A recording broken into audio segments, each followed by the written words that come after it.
They gave me a guest room on the second floor, down the hall, past the bathroom and the framed photograph of Claire at graduation. My suitcase was beside the bed.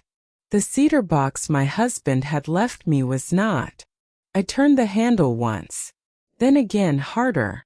The door did not move.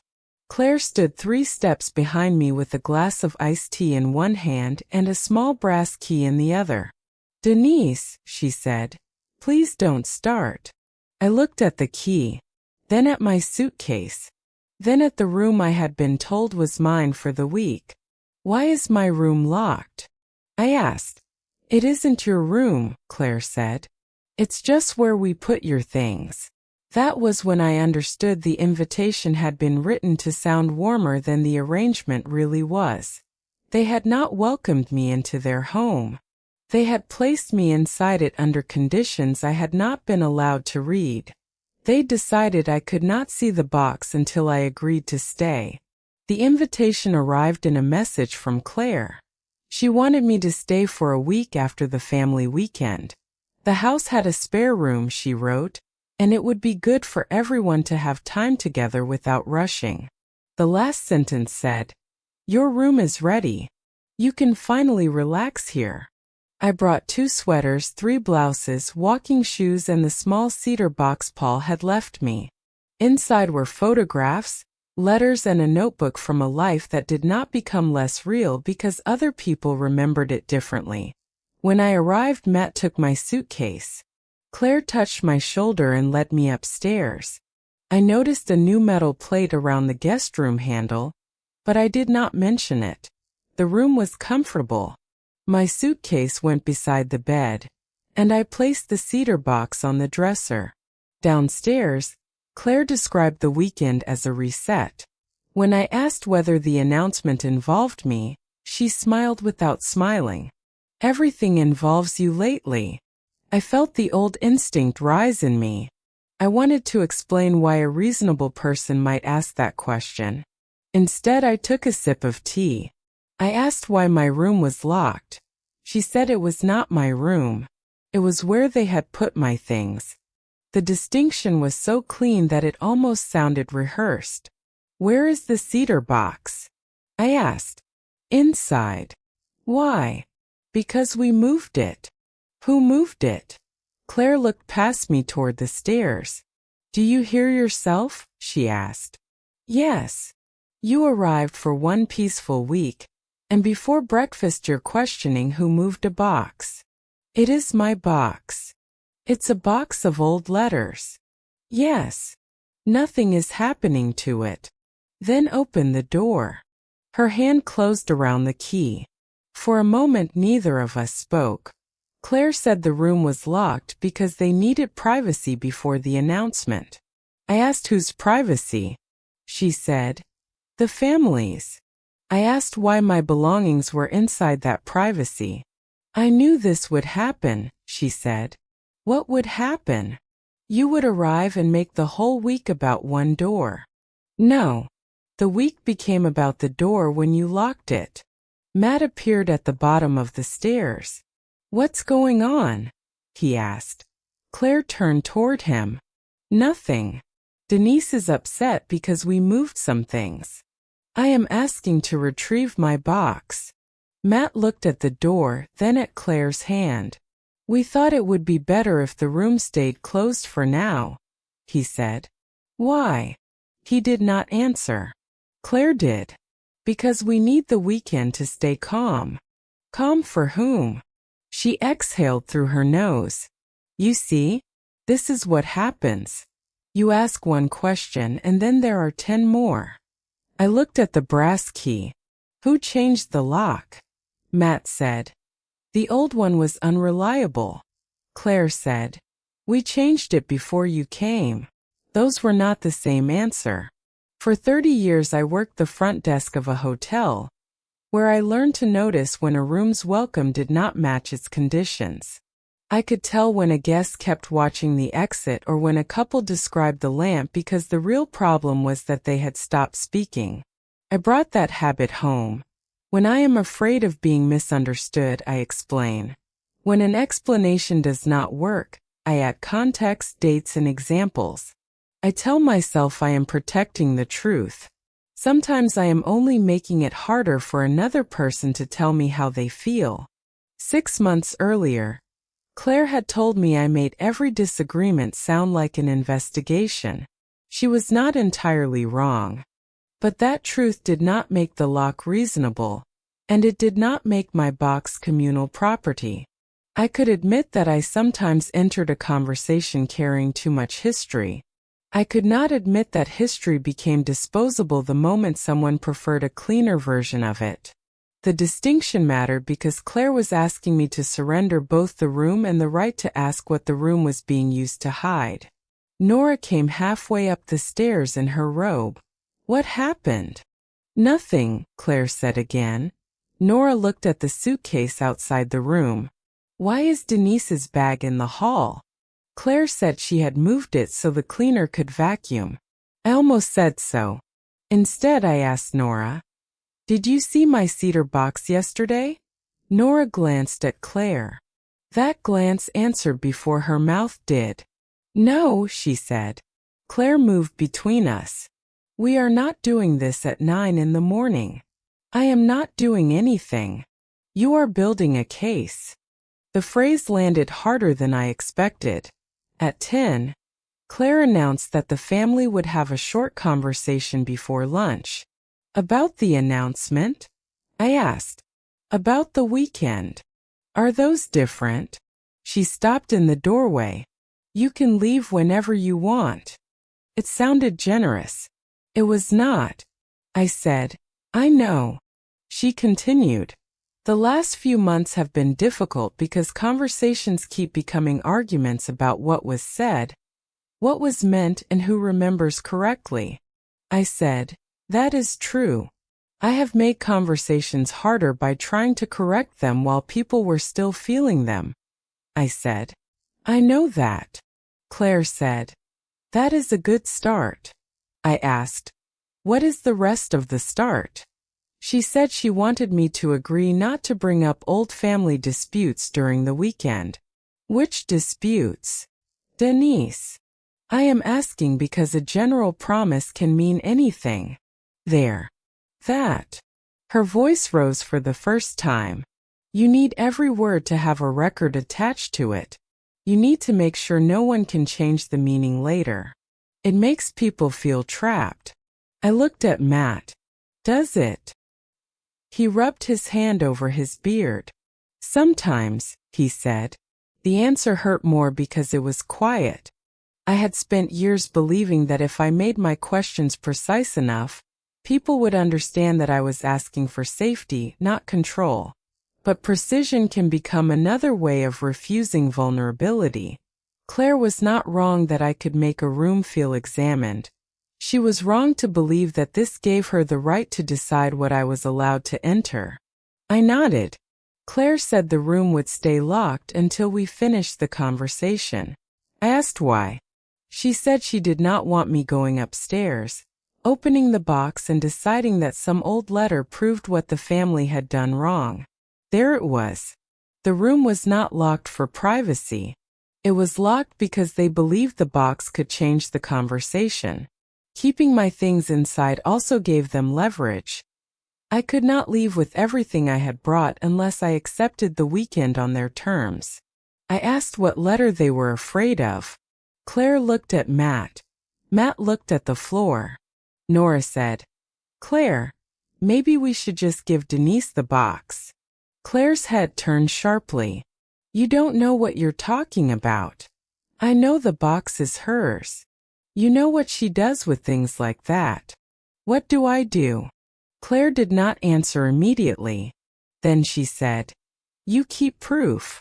At Christmas you pulled out Dad's letter and corrected the date in front of everyone," she said. "You made it sound like the rest of us were lying. What do you believe is in the box?" I asked. Claire stood. "This is exactly why." "No," I said. "This is why I am asking." Eli spoke from the doorway. "Mom, the box was on the dresser yesterday." Claire closed her eyes. "Eli, You moved it after Grandma went downstairs. Go upstairs. I'm just saying what happened. The room went still. I turned toward him. Where is it now? He looked at his mother. Inside the room. Where? In the closet. Claire said. Enough, I said. You can go. He left. Claire, she said. Open the door. Claire said the weekend could not continue if everyone took Denise's side. Nora answered. This is not about taking sides. It is about whether she can enter the room where you put her things. Matt finally moved away from the window. I have the spare key, he said. Claire looked at him. You said you would not. I said I would not open it before we talked. We are talking. No, Matt said. We are asking Denise to agree before she can get her own box. Matt returned with the key. Claire did not stop him. We went upstairs together. Matt unlocked the door, but he did not open it immediately. He looked at me. I am sorry, he said. It was not enough, but it was the first sentence that did not ask me to understand someone else. He opened the door. My suitcase was still outside. The bed was made. The lamp was on. The cedar box sat inside the closet, beneath a stack of folded blankets. There was a wooden chair beside the closet, facing the doorway. The chair had belonged in the corner near the window. I knew because I had moved it there the night before to place my sweater on the back. It was open to a page with Claire's handwriting. I could not read the whole page from the doorway, but I saw my name near the top. I asked, Were you planning to talk about me in this room? Claire said, We were planning to talk with you. The chair is facing the door. Because people sit in chairs. The notebook has my name. It is a list of things we need to say. Before or after I agreed to stay? Claire's silence answered. Nora entered the room. She picked up the notebook but did not read it. Claire, she said. What is this? Claire took it from her. It is not your business. Nora looked at the locked door. It became my business when you asked me to tell Denise the room was private. I looked at Nora. What did you mean? She rubbed both hands over her face. Claire told me the room had to stay closed until everyone agreed on what to say. She said you would find the box and start asking questions before the weekend even began. I asked, What was I supposed to agree to? Nora looked at Claire. Claire said, We wanted you to promise not to leave before the announcement. What announcement? Matt answered this time. They are selling the house. The house mattered to me because Paul had treated it as the family's open door. He used to say that no one should need an invitation to sit in its kitchen, even though Claire had always insisted the house was hers to manage. Claire turned toward him. We were going to tell her after lunch. I asked why my box was involved. Claire said the box contained letters from Paul about the house. Claire said she did not want me bringing the note out during the announcement. I asked why. Because you would make it sound like we owe you something. I looked at her. Do you? She flinched. I told her that the note did not prove she owed me a house. It proves your father believed family promises mattered, I said. Claire said, Your husband made promises for everyone. No. He wrote down what he believed. And you keep it so people cannot change the story. I opened the closet and took out the cedar box. It was lighter than I remembered. I set it on the bed but did not open it. Claire said, We wanted you here. I believed her. That was the difficult part. We wanted you here, Claire said again.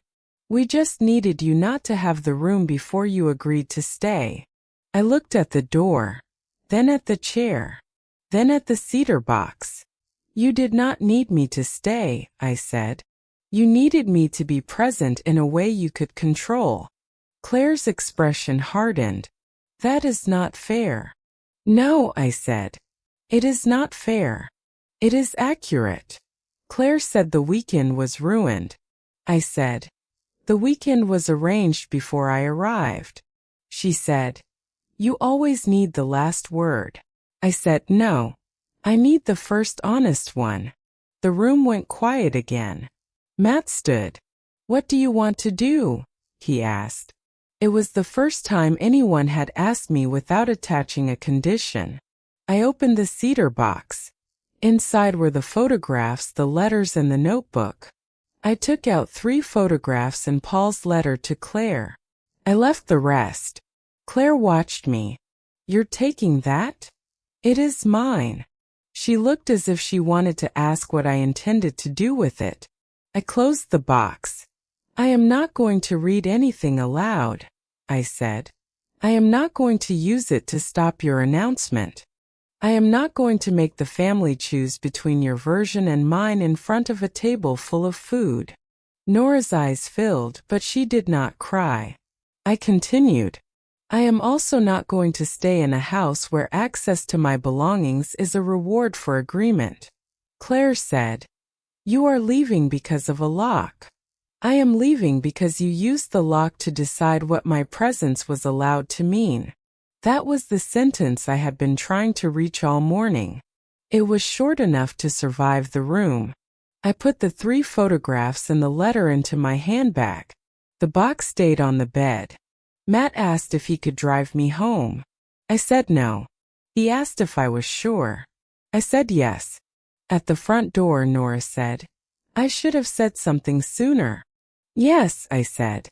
She nodded as if she deserved the direct answer. I was afraid Claire would say I was making it bigger. You were not making it bigger, I said. You were refusing to make it smaller. Nora pressed her lips together. I don't know if I can fix this. You do not have to fix it today. I drove home without calling anyone. In the photograph, the guest room door stood open behind us. I had not remembered that. At home, I placed the photographs and the letter on my kitchen table. I kept the cedar box closed. For a few minutes I considered sending a message to the entire family. I could have listed the lock, the moved box, the notebook, and the condition Claire had placed on access. I could have made the facts impossible to ignore by sending them to everyone at once. But a public explanation would have created another room, larger than the first one, where each person could defend a position. Claire would call it an accusation. Matt would apologize for the pain without naming the decision. Nora would worry that I had forced her to choose. Eli would feel responsible for having told the truth. I did not want a bigger audience. I wanted the original act to remain what it was. A locked door, a key held in someone else's hand, and a family asking me to call that arrangement piece. So I did not send it. The next morning Claire texted, I'm sorry you left. I wanted the weekend to be different. I read the message twice. Instead I wrote, I believe you wanted it to be different. I am not willing to return to a room where my access depends on agreement. I almost added 3 paragraphs. I deleted them. Claire replied, you always make everything conditional. I put the phone down. 3 days later Nora called. How did Claire seem? I asked. Angry. At me. At the whole situation. That is not an answer. She said you made the announcement impossible. Did I? She said she wanted one weekend where no one corrected her. I understood the wish. I did not accept the method. And the box? I asked. Still there. Did she ask you to keep it? No. Did she tell you why she moved it? It never belonged to me, I said. I know. What did you tell her? I told her that was not what the letter said. Then she asked whether I was on your side. I closed my eyes. What did you say? I said I was on the side of the door being unlocked. For the first time since I left, I laughed. It was not a happy laugh. It was relief at hearing someone name the plain thing without decorating it. A week passed. I did not ask Nora to report every conversation. I was learning that distance could protect a relationship from becoming another investigation. The house became quiet. The thought was that I could love my daughter and still refuse a room whose door was controlled from the outside. Claire called on a Tuesday evening. She said she wanted to meet. Where? I asked. Your place. I looked toward the hallway and the closed door of my bedroom. Somewhere neutral. She was silent. Coffee, I said. The cafe near the library. Why there? Because neither of us owns the room. She exhaled. You make everything into a symbol. Sometimes a door is just a door. And sometimes it is a decision someone made before they invited you inside. She did not answer. I thought she might hang up. Instead, she said, What do you want from me?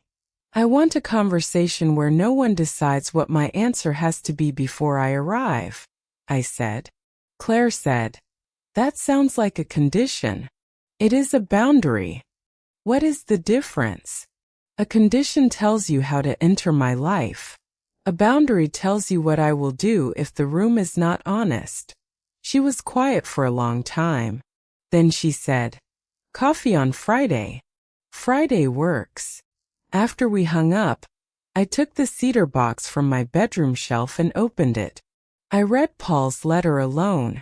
Paul wrote that a clean house was not the same as an honest one. Near the bottom, he had underlined one sentence twice. The door has to open both ways. I did want you there, she said. I wanted you to feel like the house was still yours to come to. But I was afraid you would bring up the old letter. I might have. You see, I might have asked what it meant to you. I thought you were going to use it to make us feel guilty. Were you planning to ask me to stay quiet about it? Yes. Before you gave me the key? Yes. I asked whether the room had been locked before I arrived. She said yes. I asked whether she had moved the box. She said yes. I asked whether she had told Matt and Nora that I should agree to stay through the announcement before getting access to it. She said, I told them we needed to keep the weekend from falling apart. That is not what I asked. She looked at me. Yes, she said. I said, Thank you for answering. She looked toward the window. I thought you would be angrier. I was angry. I left. You left before we could explain. No. I left because the explanation came after the lock. Then I told her I would not accept being placed in a room, denied access to my belongings, and asked to call the arrangement peaceful. Claire said, I don't know how to have you in my life without feeling examined. I said, I don't know how to be in your life without asking questions. When we stood to leave, Claire asked if she could see the photographs from the box. I said, Not today. She nodded. Outside the cafe, Claire hugged me briefly. I returned the hug. It did not mean the door was open to everything. It meant one conversation had happened without anyone holding a key over the other person's head. For a long time, I had believed that being invited inside was the same as belonging. It is not. I chose differently. I took what belonged to me, left the room they had prepared for my agreement, and waited until there was a table neither of us controlled. The guest room is still in Claire's house. The key is probably in the same drawer beside the kitchen calendar. The Cedar box is on my shelf. And if Claire invites me again, I will ask one question before I pack. Will the door open from the inside? If you were Denise, would you have demanded the key and stayed long enough to hear the family explain the locked room? Or would you have left before the key became a condition of belonging? Was Claire protecting the family from Denise? Or using the locked room to control her? If this story kept you company, subscribe to Broken Bonds for more long-form family stories about betrayal, accountability, boundaries, and the quiet choices that come after trust breaks.